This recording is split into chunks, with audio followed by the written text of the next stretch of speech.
Hello there and welcome to this, well, short little, I guess you should call it, Christmas campaign. I will be playing as the Ottomans and my rules will be basically bonus is none, a difficulty normal, and armor mode will of course be on. What I'm basically doing here is showing you guys that there is a way to completely bypass aggressive expansion, and it's a very cheesy way to do this, so if you don't like cheesy things you should probably leave right away, but the basic tactic behind it is actually quite simple, and it's something that I believe many people would actually prefer to use simply because of the way that things are right now.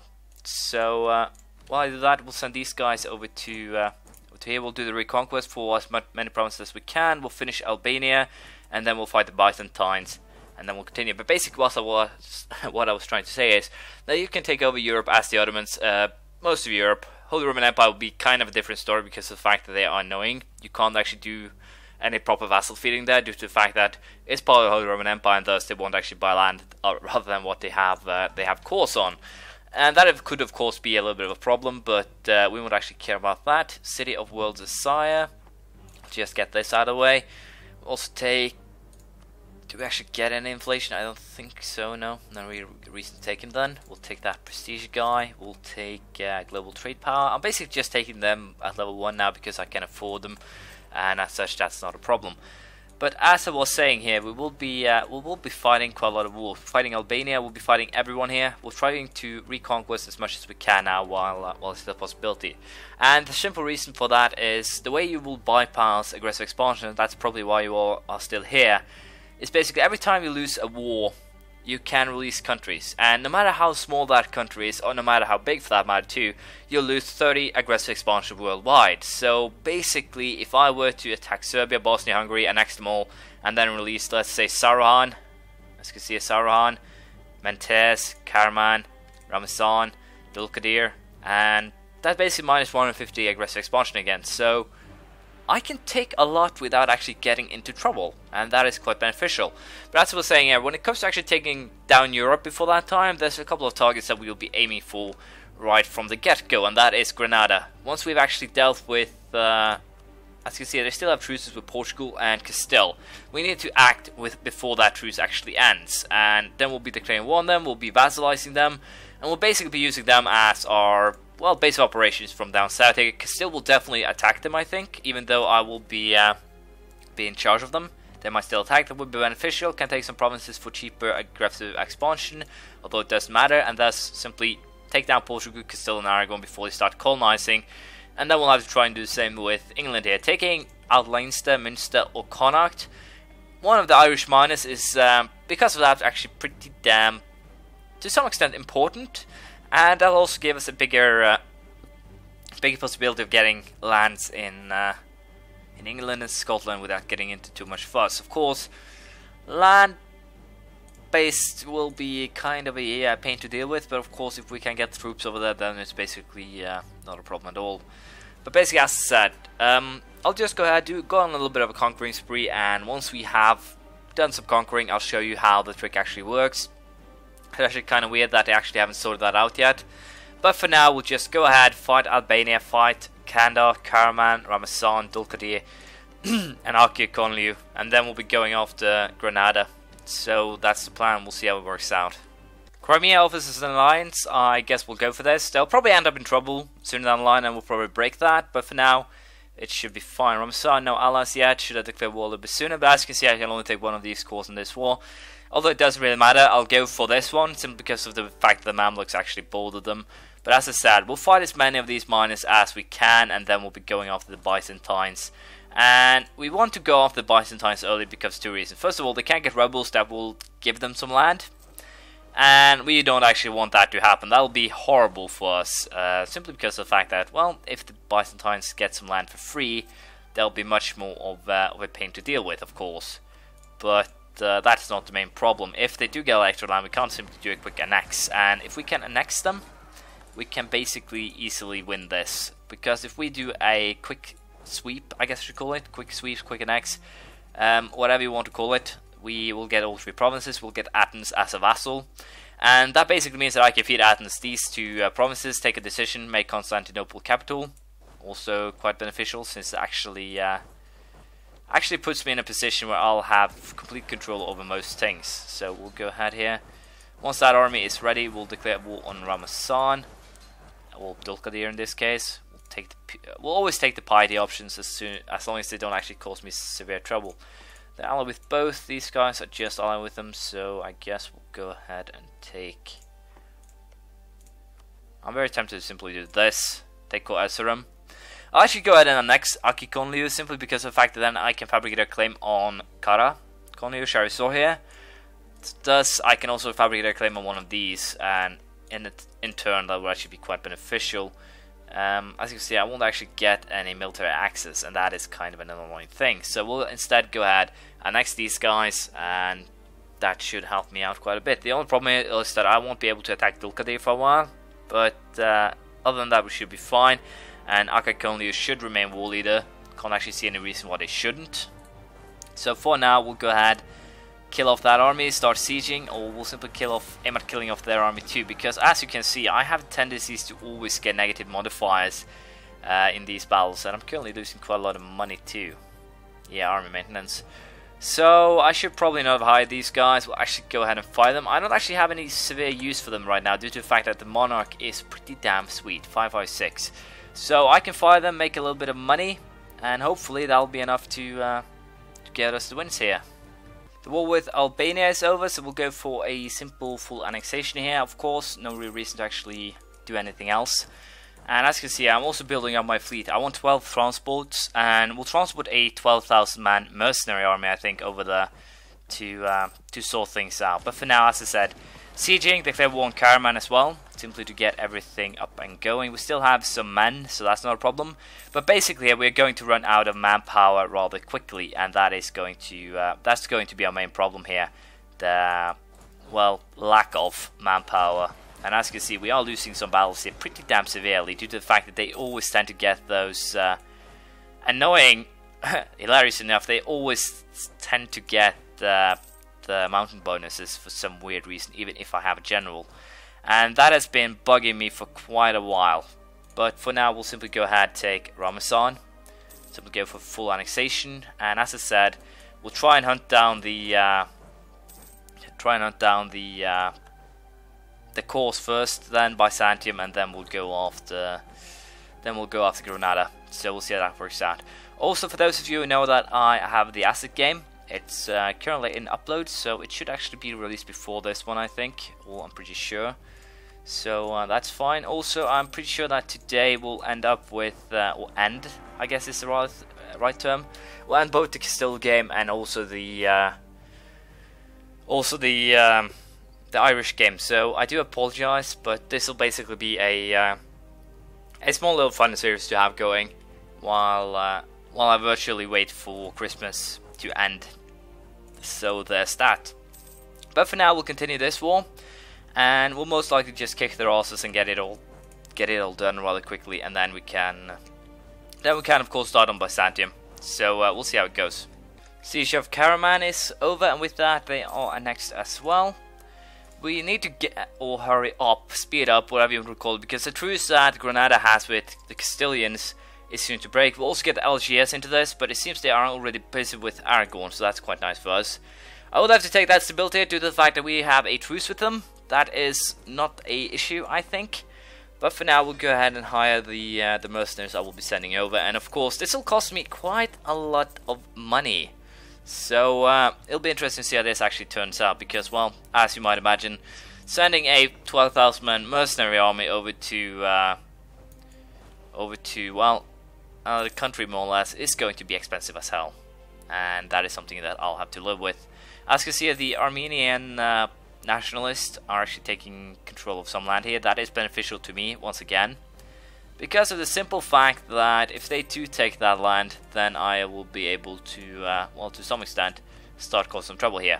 I'll also, instead of sending a lot of mercs, I'll send 4 mercs. No cavalry though, which is kind of bad, but we can live with that. Once again, it's not that much of a fuss.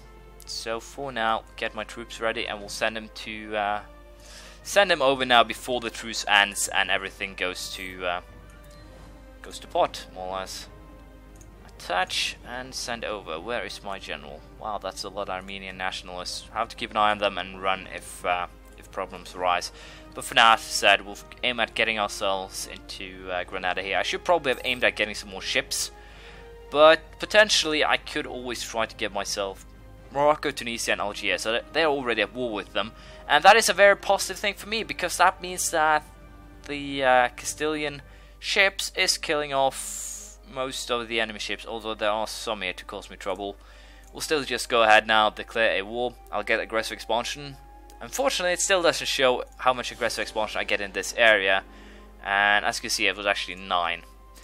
That's kind of a very much a pet peeve for me. The fact that they don't actually show how much aggressive expansion you actually get with the country in question, or countries that are surrounding the country in question. Also the fact that actually landing in a province takes goddamn ever. But enough about that. We'll finish sieges here, then we'll declare war on Byzantium. Still haven't gotten any provinces, good for us. Doesn't seem like the knights are under siege, good. So we should be set. I'm also pretty sure they don't actually have any allies. They don't, so they are screwed. We'll simply see how this battle goes, and then we are basically, I think, set for starting to cause mayhem. We'll, as I said, see how it goes, and it's a complete and utter victory. And as I said, this allows me to vassalize Granada. And by vassalizing Granada, I'm pretty sure I can. I haven't actually tried this yet. I simply came up with this tactic right before the game. Potentially I could also go after Navarra here, but they're allied with Castile. Not a good move.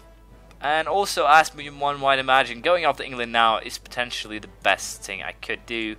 I will get military access from Scotland, so if I send 20,000 troops to England to fight there, I might actually just forget about the Persian idea or Persia idea. There's no real reason for me to fight any of these guys yet, because I want to take Europe. Just the simple fact that Europe is what will pay me money, or if I hold the colonization, it will definitely pay off. So what we will be doing here is, I think, take these two.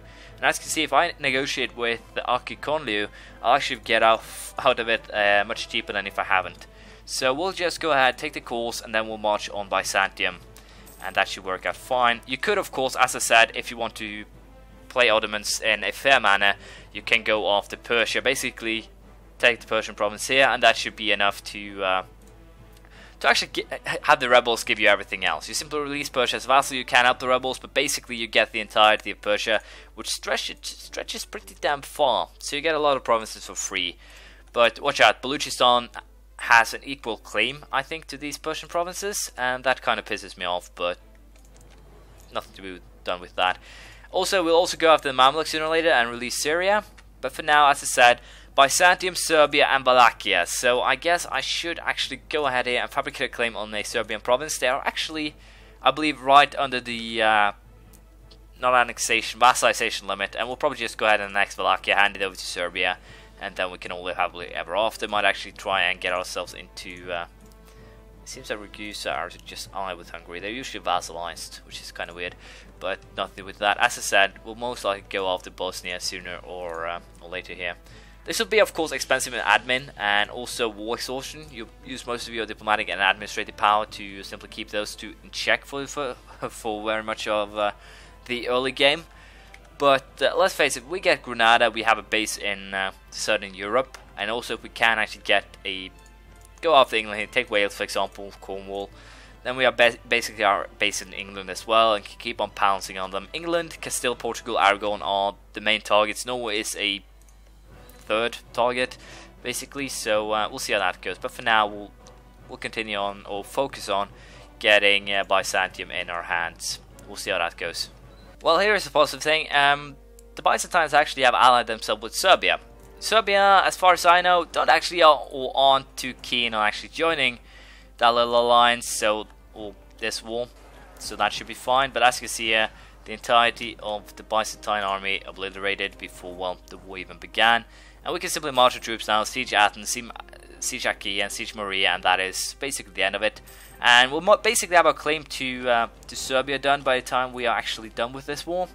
And that is basically all that's necessary. With that, we have won this, but as you might imagine, you'll be very dependent on having a lot of mercenaries, especially in the beginning of the game, due to the fact that you'll burn through your manpower very quickly, just like I've done now.